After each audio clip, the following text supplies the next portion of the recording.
everyone, Sophia here, My Great Challenge. Welcome back to the Frenchy and Tubby hub.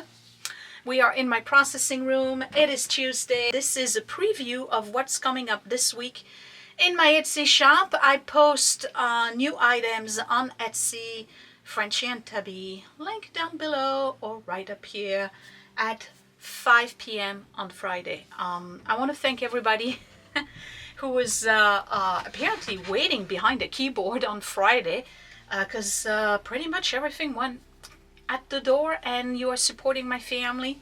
You are making my business a success, and I couldn't be any more grateful for that. It's making a huge difference. Thank you, thank you, thank you, thank you so much. I'm going to show you what's coming up this Friday.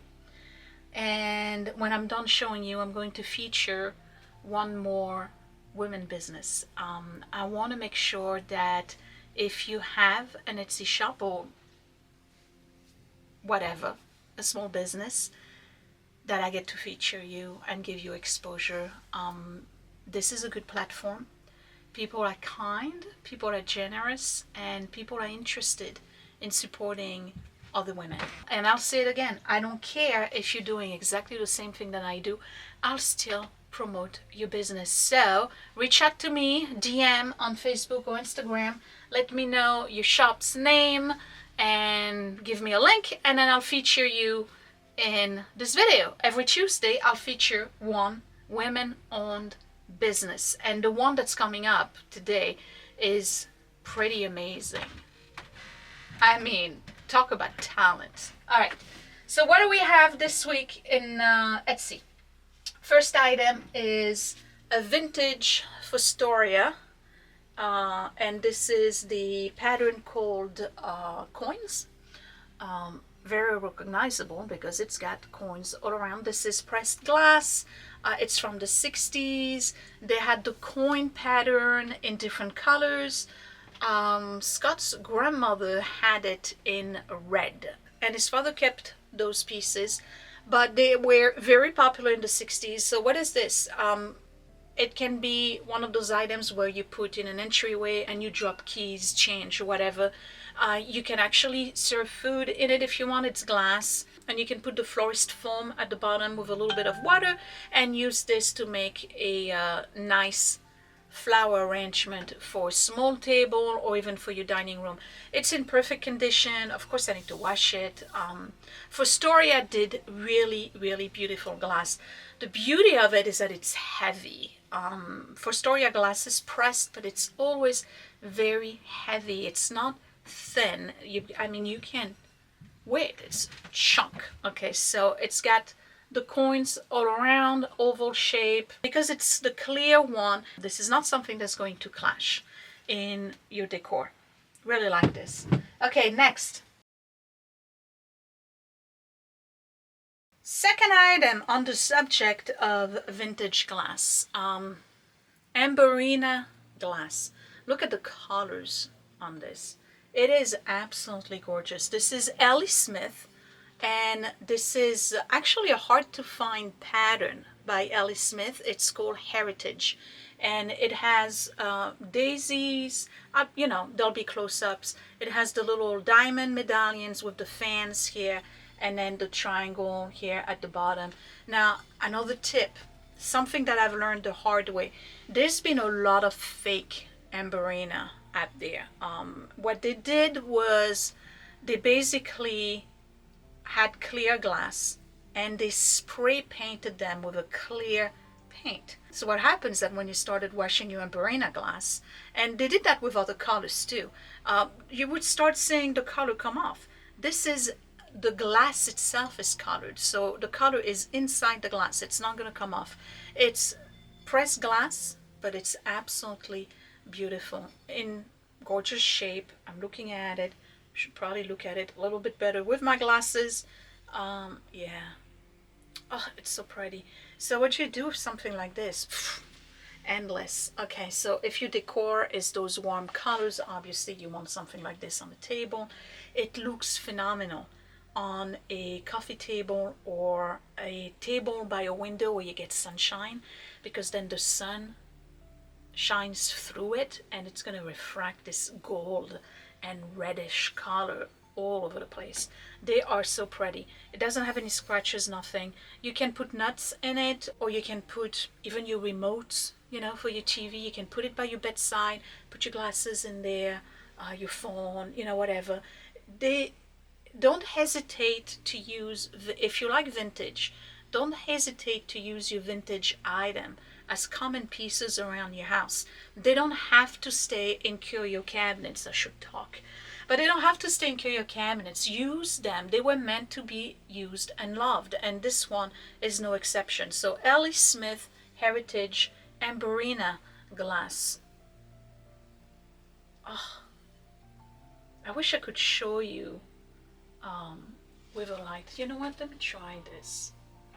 Let's try the ring light. It's, you see that? Oh, it's gorgeous. I like it. All right, anyway, next. Okay, next is something very different. This little thing right here. Do you know what this is? This is a little very vintage, probably from the 50s, velvet inside. It's a deep royal type purple. And this is camel bone. This is made out of camel bone, and it has an inlay. I am absolutely not going to polish it. I'm just telling you right now. It's got a little clasp here to open and close. What do you do with this? Well, obviously it's a jewelry box. If you have an item, something small like a great grandmother's silver bracelet or even her wedding ring, and you don't know how to keep them or display them, put them in something like this. Doesn't have to be this one, but this is what it was meant for. Like really precious pieces of jewelry with the velvet to protect them and actually showcase them as a nice contrast background when you open it. It's in perfect condition. That's from the 50s. Nice craftsmanship. Now, you can go online and you find similar ones. This is, I got lucky, I guess. This one is beautiful. Some of the ones that you're going to see online, the burnish on the camel bone is very harsh, and you're going to get a lot of contrast. This is more of a gradient color all around, and it just has a uniform look. The other ones are kind of like, yeah, they look like they're more modern because they reproduced them, but this is an original one with the sun medallion in the front. That is inlay. So pretty, and it's been polished by hand. This is really nice artisanship. Camel bone. Who would have thought? Did you know they were making stuff out of camel bone? I didn't know. Okay, next we're going to talk pottery.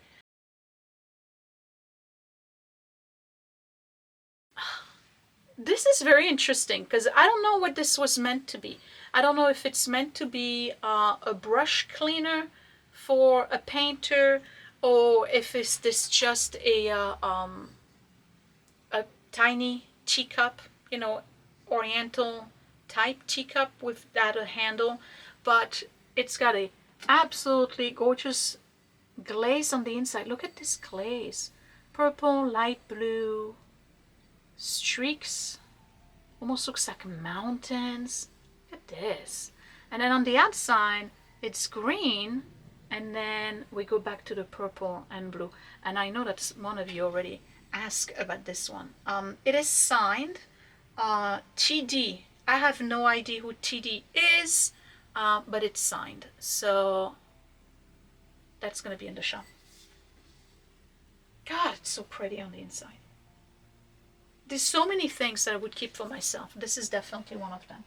Okay, next, more pottery. Okay, listen, California pottery, you may hate it. Some people love it. Okay, California pottery has some of the best glazes. Look at this thing, and you probably remember when I picked that up. Look at the glaze on this. This is a nut dish. Very unusual because it's matte on the underside. And I know it's a nut dish because it's almost looks like a walnut, right? Of course, because it's been used, the handle has some wear and tear, normal for its age. I don't like to put stuff on the shop when they have damage, but this one has like really tiny, I don't know if you can see it, like really, really tiny chip. Listen, if you want to put this on display and you want to use it, you know what you do? You get a brown Sharpie and you put a dot of brown right here and it totally disappears, okay? Especially on the matte surface. But the glaze, y'all, the glaze. This is amazing. I don't know how they do it. Look at this glaze. So I know it's not everybody's taste. It is so kitsch, so 60s. You can like literally almost see the shag carpet that goes with this thing. We're talking like big sectional in orange color, big thick shag carpet, and everybody's smoking, and then the hostess is coming over and she's got like pistachios in there or whatever. It's so cool. I love it. So there's this one, and then the other one from California Pottery is this one, which I'm sure you remember me sourcing this one at Goodwill. And same thing, look at the glaze. So very obviously, I found them the same day and they were side by side. Somebody donated both of them. They were part of a set, I guess. This one is a little bit different. It's the underside is shiny, and they both California Pottery 710 USA. It's got the original screw. This one is so cool. It looks like lava, but they put a sponge work of gold accent. Now, one of the things that I should be doing when I ship this is remove the handle and leave you with the screw. I hesitate to do that sometimes because I'm always afraid that it's going to break. So what I do, or what I will do, is just take out this one piece here. You see me do that, right? Okay.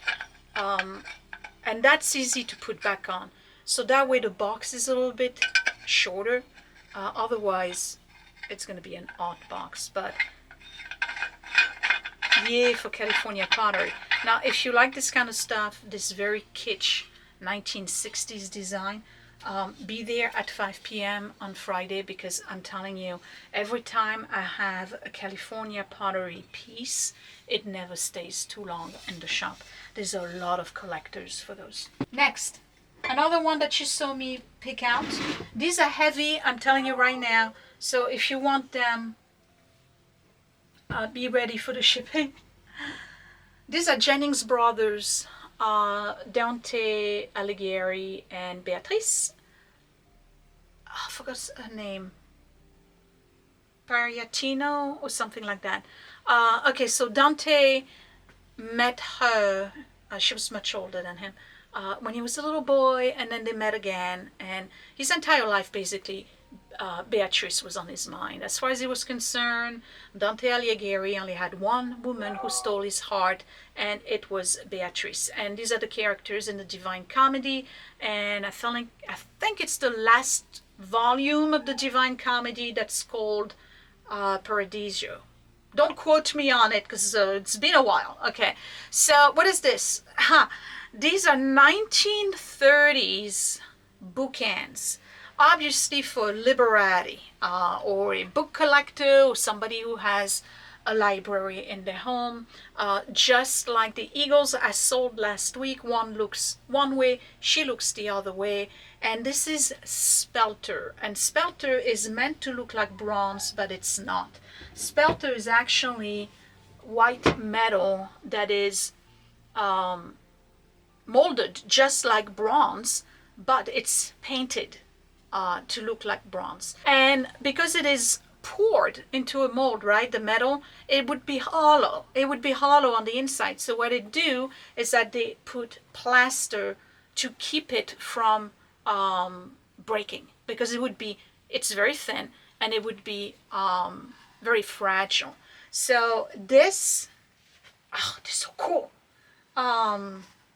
It's basically Beatrice, it says her name, popping out of a book. Look at that. And then Dante, they're in really good shape considering the age, okay? But Dante, this fellow here, has a little bit of a flaw right here. You see what I mean? The metal being very thin, okay, because there's no plaster in that area. It's only in the headpiece, right? So there's a crack right here. Listen, 1930s, give us a break. This is beautiful. Okay, so fair warning, I am not polishing them. I'm gonna dust them and clean them, but I'm not polishing them because I don't want you to lose the patina on them. This patina is 90 years old and we're gonna keep it that way. But they are heavy and quite rare. So there will be a really good price on the Esty Shop. Definitely competitive, but it's still gonna be a little on the high end. Okay. All right, next. Last item. Okay, last item. I could put them as a set, but then I have to take in consideration that some of you who collect this particular type of pottery may already have some of those pieces, so I'm going to separate them. This is Hillborn, Canada pottery, and you probably remember me picking them up. Gorgeous. Listen, if you like pottery, you know this is gorgeous, okay? And it's not just the glaze, it's the way he makes them. And it's very intricate. The close-ups on the pictures will absolutely showcase that, but look at those twirls here. Okay, there's one here, and then there's another one. So I'm not sure how he does it, but I have to tell you, I have a feeling that this is twice fired in the kiln, and because it's very thin. So I think that he does it, and before it starts collapsing, he fires it, then brings it back, does the glaze, and fires it again. Because this is really thin clay, and I don't know how it doesn't collapse under its own weight. It's beautiful. So there's this bowl, and then the second piece, same artist, is this divided dish that also has that, I'm gonna hold it like this, swirl in the pattern, and this, you know, salsa guacamole. Okay, perfect. Look at this. Can you see these? He's awesome. I gotta look into it, and it says, you know, Hillborn, a handcrafted product of Canada. So obviously this is modern. It's got blue swirls in it. It does have little indentations with different contrasting colors. Such a pretty piece. And the third one, still by the same artist, is a set of bowls. So for relishes or whatever. So you can do the large one, then there's a medium one, and there's somewhat nesting. Okay, and then there's the smaller one. Same pattern, same colors, same glaze. Now these ones are interesting because instead of having the swirl, what he did is that he has folds. You see how this is folded onto itself. And then it's very obvious on the tiny one. Can you see all those little folds? These are so cute. So cute. And they were signed by the artist. So that is what's coming up on Etsy this week. Lots of pottery, because you know that's one of my favorite things to source, because I'm always looking for pieces for myself. And again, I can't keep it all, okay? Out of all those pieces that I just showcased to you, if I was to keep something for myself, what would I keep? I would keep Dante and Beatrice, and I would keep definitely this one because it's my colors too. I love this, but I'm in the business of reselling, and you know who else has a business is the lady I'm going to feature. So when I come back, brace yourself, because this is some amazing jewelry that this lady is doing by hand. Not only is it amazing, but it's exact copies of Tudor, Henry VIII jewelry.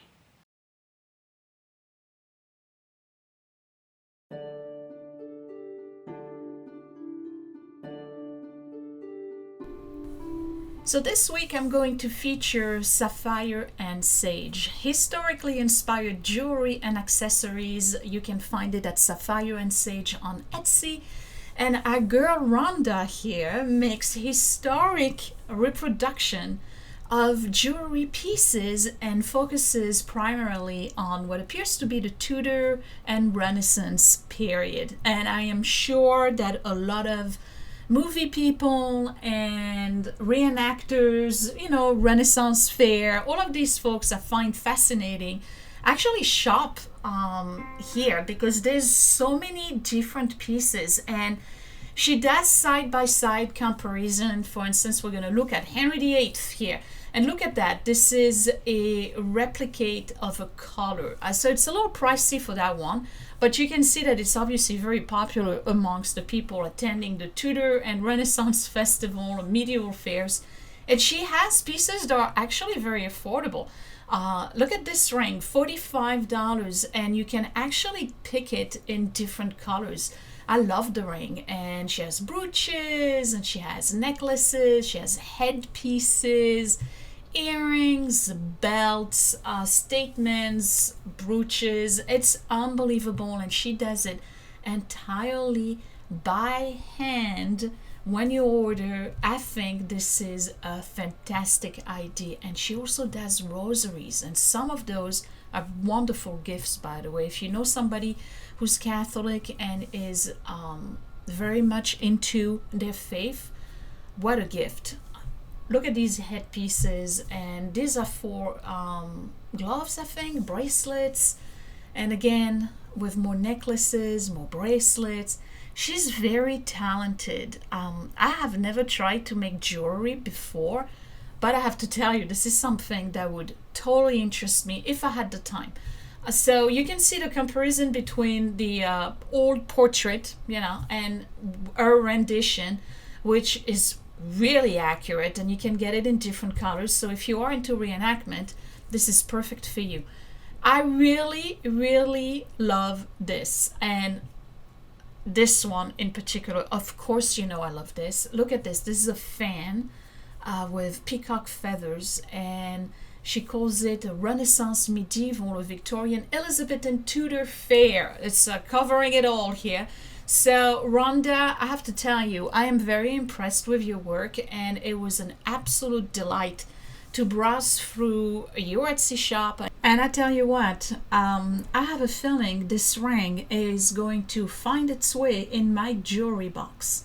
So, Sapphire and Sage, that is Paula's daughter, who contacted me, and she did a good thing, because she made me discover a new Etsy shop I had never heard of. And let me tell you, not only is the lady talented, but she's really quite clever too. Who would have thought? Making reproduction jewelry of historical pieces. That is quite clever. So please go and check out her Etsy shop, Sapphire and Sage, and support yet another woman-owned business. Thank you for watching. I'm going to start processing all of this stuff now that I have the perfect space for it. I'm actually looking forward to it, because this is quite nice in here. And that would be it. I will see you next week, next Tuesday, for a new batch. And don't forget, all of the stuff I just showcased today will be in the shop, drop at 5 p.m. on Friday. So you have a couple of days, but on Friday, be ready, because I'm telling you, within an hour, a good 80% of the items were gone. So don't snooze. I'll talk to you later. Thanks for watching. Bye.